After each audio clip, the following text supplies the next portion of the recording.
All right, there we go. We should be recording now. Hello, everyone. Before starting the case presenting, I must say that for everyone that is watching us, please remember our friend Umaima and Amanda have this great case review committee. So you can bring your cases, we can help you polish it and present it in these VMRs. So if you want, I can start with the case. That sounds perfect. Thanks, Whitney. So this is a 46-year-old Latina female with a chief complaint of abdominal pain. Do you want more? We can, why don't we pause there? Can you at least, is she coming into the emergency room with this? Into the emergency room, yeah. All right. Well, abdominal pain in the emergency room is one of my favorite problems to at least begin to solve for two reasons. One of them is that abdominal pain, especially acute abdominal pain, can be both an incredibly morbid problem to solve, to work through, but one that also affords itself to a very structured approach to the way that we get to think through and reason through cases.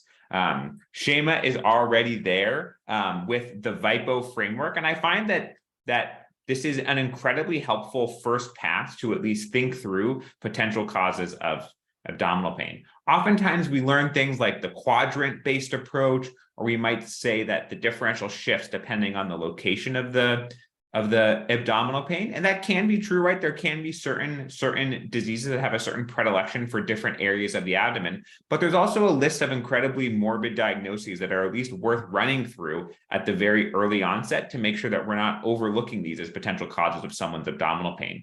And these oftentimes tend to be quadrant agnostic diseases, right? And so if we just run through that VIPO framework again, the V stands for vascular. And when you think about vascular causes of abdominal pain, I want you to think about two MIs and two As.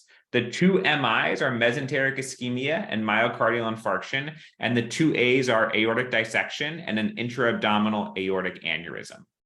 The I, just to review it again, is going to stand for itis. And you can take the any organ in the abdomen and add itis onto it, and that can cause acute abdominal pain, right? Cholecystitis, cholangitis, pancreatitis, gastritis, appendicitis, right? We can play the whole game there.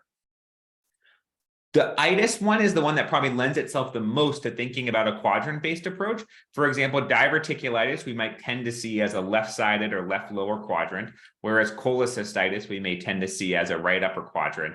And then pancreatitis, we might expect to see as epigastric pain. And so the quadrant-based approach can help us narrow the list of potential itises that we can think about. P is going to stand for perforation, and then O is going to stand for obstruction. Now, Shema also brought up something really important at the end of the framework that she put in the chat, is that she added on an E there. And so Shema, I'm actually going to come to you to see, could you share with us a little bit more about what the E stands for that you added there? Sure, as also Hans mentioned in the chat, in a female young patient, always think of something like extrauterine gravidity. So that's what the E is standing for. Perfect. That's perfect, right? So that whether that's an ectopic pregnancy or for people who have vaginal and uterine anatomy, any other complications of those pelvic organs, things like an ovarian torsion, a ruptured ovarian cyst. Shema taught me so much about a fallopian tube abscess in a prior case. And so, right, oftentimes when we think about abdominal pain, our brain goes to the intra-abdominal organs, but it's also important to consider the pelvic organs as well, whether that is going to be things like the uterus, the fallopian tubes, or the ovaries, and those who have that anatomy, or potentially pelvic organisms like the prostate in individuals who may have penile and prostatic anatomy, right? And so we can use that as our initial framework as we think through and hear more from Yasmin about the history, right? We're listening for features that may increase the probability of mesenteric ischemia, things that may increase the probability of organ-based inflammation, features that may signal to us that we're dealing with an obstruction as well. So Yasmin, go ahead and take us forward here. And before you do that, I'll ask the group to think to yourselves, right, how we might think through some of the next diagnostic steps here. What is our threshold going to be to get imaging? What type of imaging are we going to reach for, knowing that we oftentimes might go for the CT scan, but this may be a scenario, particularly if she is carrying a pregnancy, where the CT scan may not be a viable option. So we got to prepare for both potential paths to take in this case. Oh, amazing discussion, and I really love how the chat is like always sharing these pearls.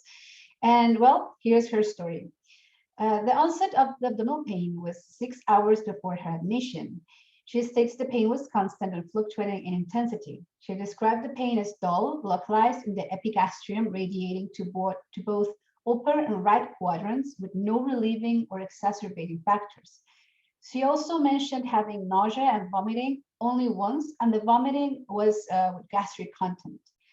When asked about any past symptoms, she stated that she was in her usual state of health until approximately 2 weeks ago. At that time, she began noticing some mid-thoracic back pain that started low in intensity, but increased for the past few days, radiating to her ribs bilaterally, with the left side being worse than the right side. And it was exacerbating at night. The patient also reported night sweats for the past week. However, she had night fevers, chills, or unexplained weight loss.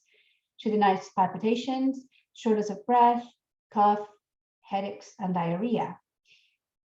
So that's for our history of presentation. Unless you want any of past medical history? I think we can pause there. I see that the one and only Sharmiz has arrived. Sharmin, I leave it up to you. If you want to chew through this, it is all you. If you also want some time to land, that is a-okay too. It's so good to see you. Sorry, just got was doing some patient care. It's so good to be here. Thanks, Yas, for presenting the case. I can take a stab at it and then give you the mic, the one and only Dr. Penner. Yeah, sounds good. So it sounds like we have a 46-year-old woman who's coming in with abdominal pain that it sounds like it started about 6 hours prior. So that is kind of helpful in terms of our etiology. And I saw in the teaching points, Jack already went talked to us about the no misdiagnosis of abdominal pain, which I love. And we're in terms of tempo being the queen, that acute nature of it is really important. The fact that it's fluctuating intensity, dull, that localizes and radiates everywhere. Sometimes with abdominal pain, we always learn about different quadrants. In my clinical experience, different pathologies can present in different ways. So I think the fact that it's bad enough for her to present to abdominal pain, to present to care, it's quite urgent. That's something we need to evaluate quite fast. So, I think the tube of truth in our future. But if you're gonna think about the abdominal pain, the one thing that I always do before even I think about abdominal pain, I think about it's a real estate with a lot of entities in it, but I like to think about the neighbors. So I like to think about the chest first, thinking about the cardiac etiologies that would mimic as abdominal pain, especially inferior infart, thinking about anything that touches the diaphragm in the lung. We're not getting a shortness of breath, any cough, or any other history. And also in a woman, I like to think about the pelvic floors, anything with uterine abnormalities, ovarian torsion. And I'm sure Jack mentioned some of these that are no misdiagnoses.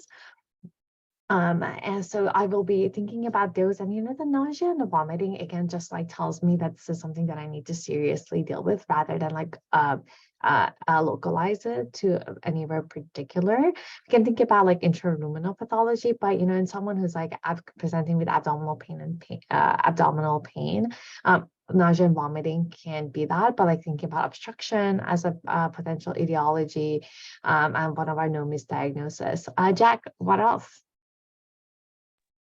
I love it. I really don't have anything else to add to this. I think the challenge is going to be how we connect the mid-thoracic back pain into the epigastric pain. And so I love the way that you brought in the things that are going to be adjacent to the abdominal cavity, the noisy neighbors, as Robbie mentioned in the chat. And so yeah, I think I'm just going to sort of be looking for any sort of clues about which of those organs it could be, whether it's a distal or a sort of a low thoracic process, a high abdominal process, or one of the structures that connects the two cavities, like the esophagus or the aorta. So yeah, I think we'll have to see.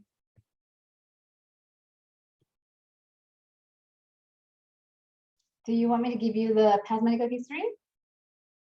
Yeah, why don't you take us all the way through the physical exam? That's perfect. So for her past medical history, she has none. She takes no medications.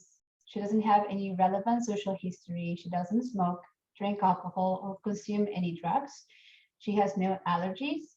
She hasn't traveled recently. She doesn't have any sick contacts. And she has a small breed dog that lives indoors and is vaccinated. For her vital signs, her temperature is 37.1. Her heart rate is 111. Respiratory rate was 20. Her blood pressure was 164/98. And her oxygen saturation was 97% on room air. Her BMI is 30.5. In general examination, she was alert, mildly uncomfortable. All the head, eyes, ears, nose, throat was unremarkable. There were no carotid breaths. In cardiovascular, no murmurs, no edema. Respiratory, her lungs were clear for auscultation. There were no wheezes, crackles, or crepitations. There was symmetrical chest wall expansion. The respirations were not labored. Breath sounds were equal. Abdominal, it was a slightly distended abdomen. It was soft. There was mild tenderness in right upper quadrant. There were normal bowel sounds, no breaths, no organomegaly or shifted dullness. For a neuro exam, unremarkable, and genitourinary was deferred, and her extremities were also remarkable.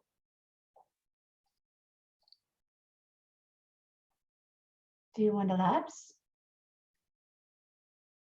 I think this gives us a pretty good, yeah, we can pause here before getting some of the labs. Gosh, I will say, I think in terms of where the exam is helping us to locus, I think there's two things that are jumping out here. One is that there's some component of systemic inflammation, right? A heart rate of 111, I think is something that is always striking in the setting of abdominal pain, whether that's being driven primarily by the pain or some sort of underlying systemic inflammatory process. It certainly helps to ratchet up the probability of some sort of sinister disease brewing. And then if we look here of say, okay, we went into this aliquot saying that there was thoracic pain and epigastric abdominal pain. And Sharmin had brought up for us that there's the possibility of a pulmonary or a pleural process as something that could be driving at least the thoracic back pain component here. I think the normal lung exam helps to decrease the probability of a pulmonary or parenchymal process as the cause of the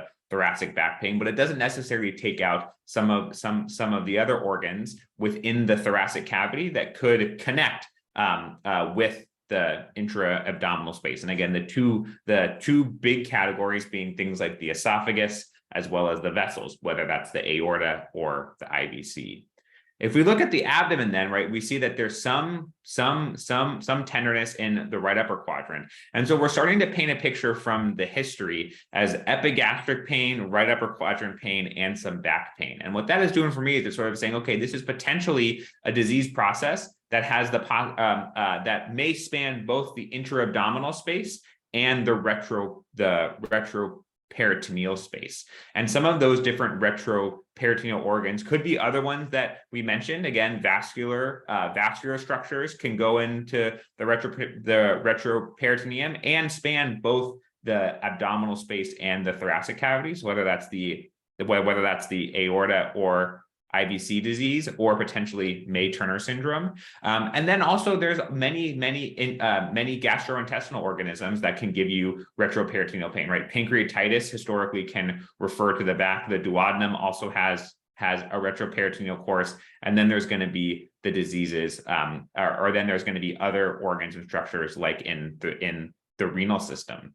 I think I'm struggling, and I would love to hear your thoughts, Sharmin, how to prioritize those different organs like vessels, kidneys, intra-abdominal organs, because I feel like there's no features that are really pushing for one over the other, or at least nothing that's jumping out that seems to carry a high probability here.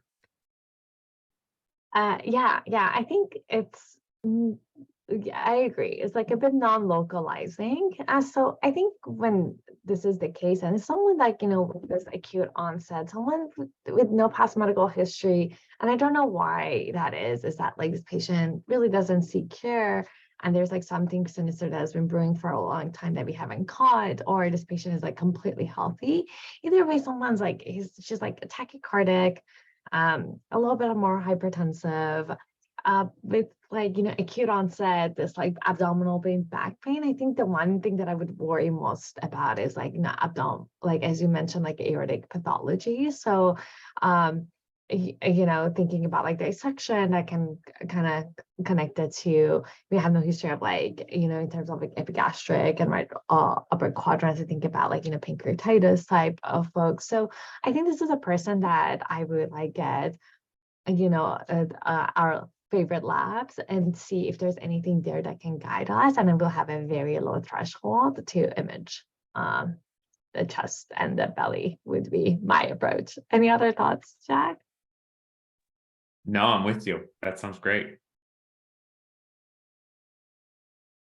Okay, so should I proceed with the labs? Okay, so white blood cells 33, hemoglobin 11.3, MCV 72, platelets 754, segmented neutrophils 90%, lymphocyte 4%, monocytes 3%, glucose 141, sodium 137, potassium 4.8, chloride 96, BUN 17, creatinine 1, calcium 10.3, total protein 8.8, albumin 4.8, total bilirubin 1.1, AST 112, ALT 25, alphos 308, lactate 2.4 that improved to 1.3 after the intravenous fluids. And I also have peripheral smear, EKG, CT scan, and chest X-ray. But do you want to work with this first? Maybe hold off the CT scan, but do you want to give us like the ECG and the rest, just given the time? For their EKG, the rate was 116, that showed sinus tachycardia and ST segments with non-specific changes. And chest X-ray, they only told us that there were no acute processes.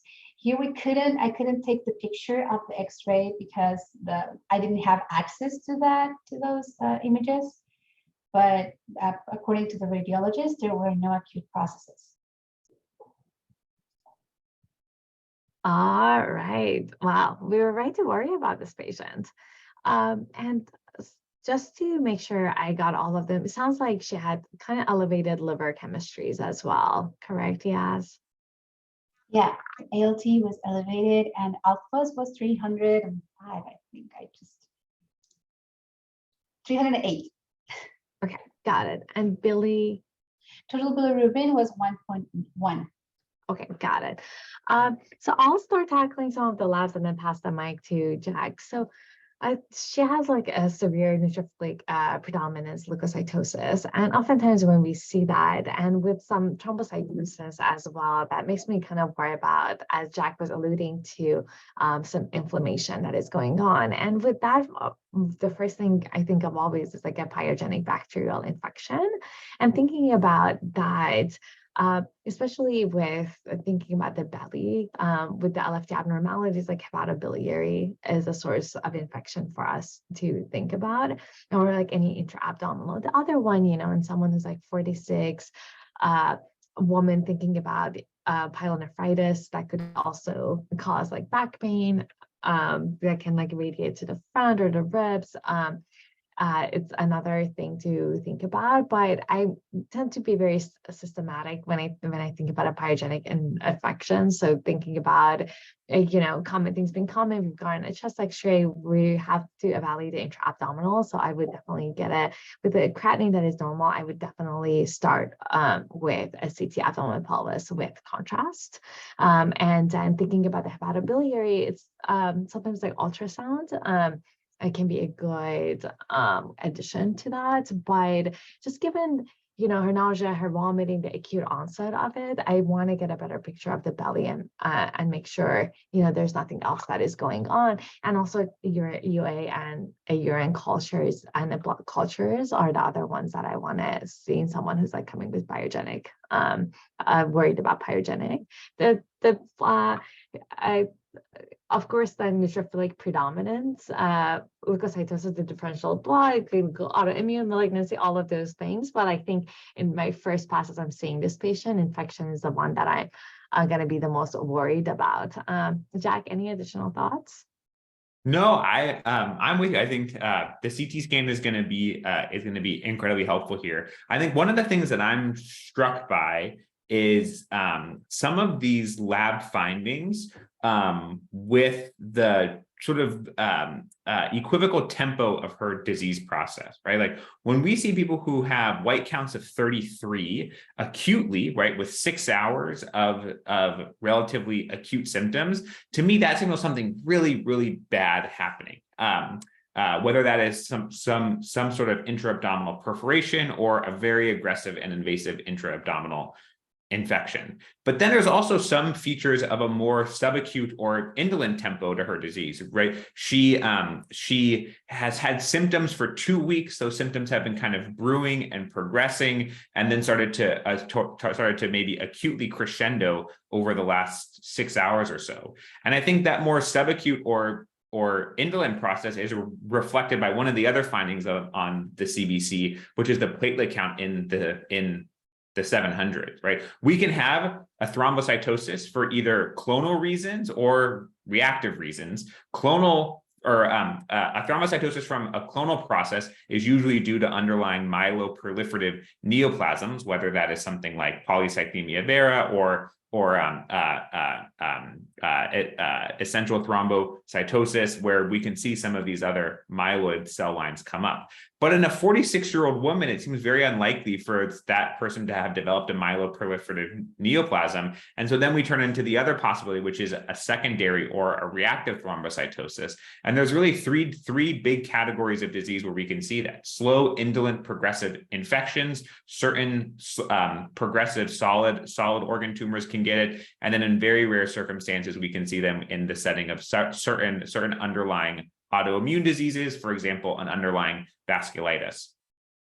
If we think about which of those seems more likely, I think the reactive thrombocytosis for her all of a sudden becomes much more likely, just given her age and the other features that we see here. And then we have some sort of localization to the right upper quadrant and the hepatobiliary system with her labs. And so the thing that I'm wondering here is, gosh, was this potential mid thoracic back pain something like colic from the biliary system, right? Underlying cholelithiasis or cholelithiasis. And that process has now led to the setting up of shop of an underlying hepatobiliary infection that has maybe been progressing and developing over the course of the week. Usually that is going to be something like a space containing infection, like an abscess, whether that's a liver abscess, a biliary tract infection, or something actually just sitting in the intra-abdominal space as well. But I think the difficulty in narrating this is highlighted from what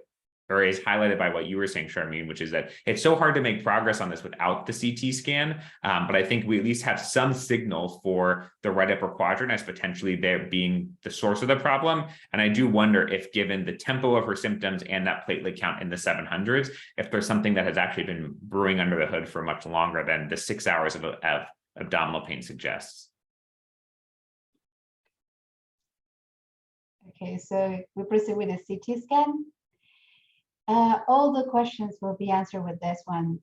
And they got her a CT abdomen and pelvis with contrast. It was showed bilateral lower lobe, tubulonodular pulmonary opacities, liver with a left hepatic lobe, mass-like nodular enlargement, retroperitoneal periaortic lymphadenopathy, and a complex multilocular 13 centimeter pelvic cystic mass with moderate ascites. Do you want the diagnosis from OBGYN? So the patient, OBGYN came here. For the record, we were ID consulting. That's why we saw this patient. That's why we sat down with her, because she had leukocytosis. So of course we had to go see her. The OBGYN performed a pelvic exam and reported that the cervix was normal. The bimanual exam, they found nodular masses palpable on the anterior vaginal wall. And their diagnosis until the day we saw her was a pelvic tumor and probable metastatic lesions in her liver concerning gynecological malignancy versus malignancy of unknown origin. They sent all these genetic exams to see exactly where the tumor came from. And honestly, like if I can add personally, we asked the patient when we were giving her a discharge from ID consult, we asked her if she had felt anything else on the past months or weeks.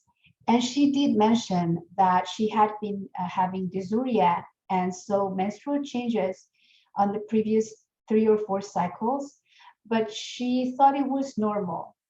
And we asked her about her back pain and if she had abdominal pain. She mentioned that she didn't go to her primary care practitioner because she thought it was normal and she could handle it with analgesics, like NSAIDs and painkillers at home.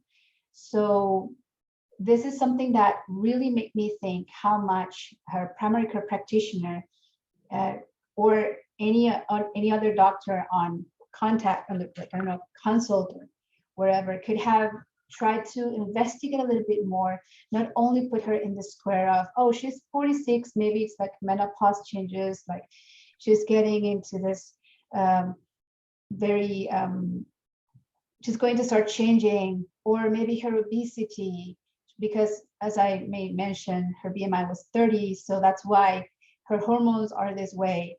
So even the patient didn't think it was this big until we did the CT scan and found all of this.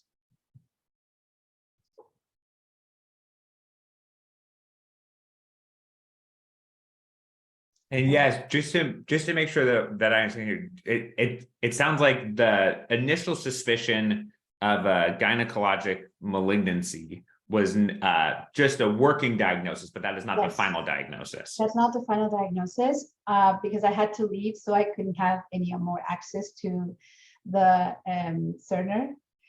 But they were waiting for biopsies, for the karyotype. I remember even Dr. NK. It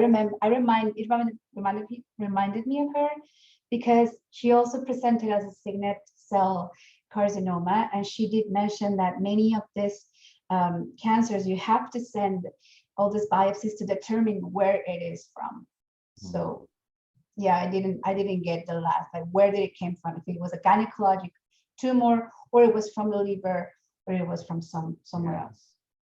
Yeah, gosh, it's such an upsetting diagnosis to even have to contend with for such a young person.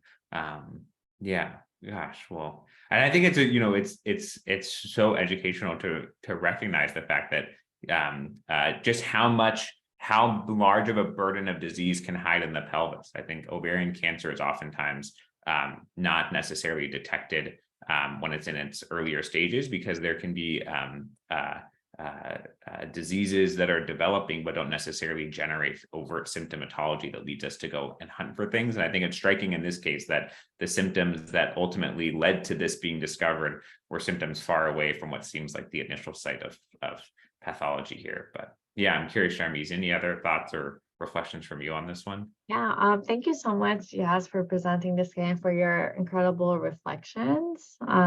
Really appreciate it. And yeah, I think, you know, when it comes to our like thinking, you definitely, you know, don't want to anchor. And I think, again, like someone who's presenting like this, it was interesting that it was like kind of acute on chronic, that she presented with this like 6 hours. So the beauty, I think, of the way we were thinking about it, like not discounting the neighbors of the abdomen, but again, thinking about like, you know, what is an immediate danger, and thinking about your no misdiagnosis and getting the imaging. I think we and y'all were able to see this. And even though, like, yes, it wasn't on our first pass, I think it just kind of speaks to the fact that, like, you know, having a thoughtful, thorough approach might not give you the answer you're looking for, but will show some pathology that then you can further assess. And I am so sorry to hear that, you know, it took her a while to be able to find her way to care. And I'm glad you guys were able to provide such a great care for her, and to be able to, you know, guide her as it's quite sad if this is indeed like an ovarian type of malignancy at a young age. But I'm grateful for the teaching opportunity and to learn from you, Yas.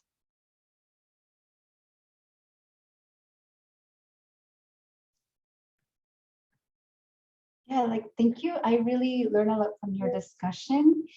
Although I'm not sure who is going to do teaching points today, like I think our friend Reshma and Dr. Jas were doing together the teaching points. Sure. Unfortunately, my laptop crashed and I have taken teaching points separately. I can put them on later after the discussion. Jas, I'm okay with either. Same here. We can, mine are pretty short and sweet, so I can quickly go through that, and then Reshma, you can add anything after. Does that sound good? Okay, that's great. Awesome. All right, so thank you to Jack and Sharmin for another great discussion, and Yas, what a great case to learn from. So we started off with a pretty great mnemonic that both Shema and Jack shared, and it's called VPO. V is vascular, so Jack kind of mentioned that you want to talk about myocardial infarction or abdominal aortic aneurysm when it comes to the vascular etiologies of abdominal pain. And then I stands for itis, so inflammation, whether that's your pancreatitis, hepatitis, diverticulitis, etc. P for perforation, O for obstruction, and then E for ectopic pregnancy, ovarian cysts, fallopian tubes, and in this case, pelvic or uterine malignancies, ovarian malignancies. And then we went through how we can use the exam to fine tune the location of the abdominal pain. So in this case, tachycardia, could this be from the pain versus clue for a possible systemic inflammation and then an underlying sinister problem that might be brewing. The normal lung exam kind of made us feel like this is less likely referred from the lungs. Tenderness to palpation in the right upper quadrant pain with the history of referred pain to the back. Could this be the pancreas or the liver or another retroperitoneal organ being involved? And the abdominal distension that was noted on the exam, is this a gas, liquid, or solid? Meaning, is there perforation? Is there some type of ascites, or is this like a solid mass that might be, or organomegaly that may be leading to the abdominal distension? Labs were consistent with inflammation, both the thrombocytosis and the leukocytosis with left shift. Sharmin mentioned that bacterial infection is her first priority in this situation, whether it's hepatobiliary with the elevated LFTs or pyelonephritis, especially with the rib pain. So crucial to get a CT scan of the abdomen and pelvis to evaluate the nidus of the inflammation. And then the thrombocytosis, Jack mentioned that is less likely to happen over days. It's usually a subacute process, which was very telling with what we found out. It seems like this was a reactive process to a subacute to maybe even chronic inflammation that might be coming from this potential malignancy. Reshma, I'll pass it over to you. Sure, Jess, you pretty much covered everything. Just that wanted to add what Jack talked about, thrombocytosis, that pretty much stuck with me. Was could be either due to acute thrombocytosis, could be like due to myeloproliferative neoplasms, which is polycythemia vera, and essential thrombocytosis that would be uncommon in this 46-year-old patient. But then we should think of secondary reactive thrombocytosis, which could be caused by, like you said, slow indolent infections, solid organ tumors, and autoimmune diseases, vasculitis. That's essentially what happened in this patient too. So yeah, that's pretty much it. You pretty much covered everything else.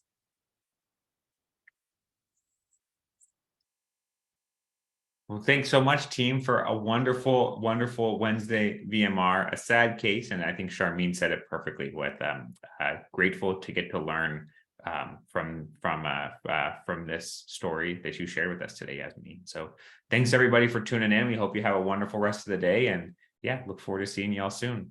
Take care, y'all. And thank you to Hoi Ting for scribing. Thank you, Hoi Ting.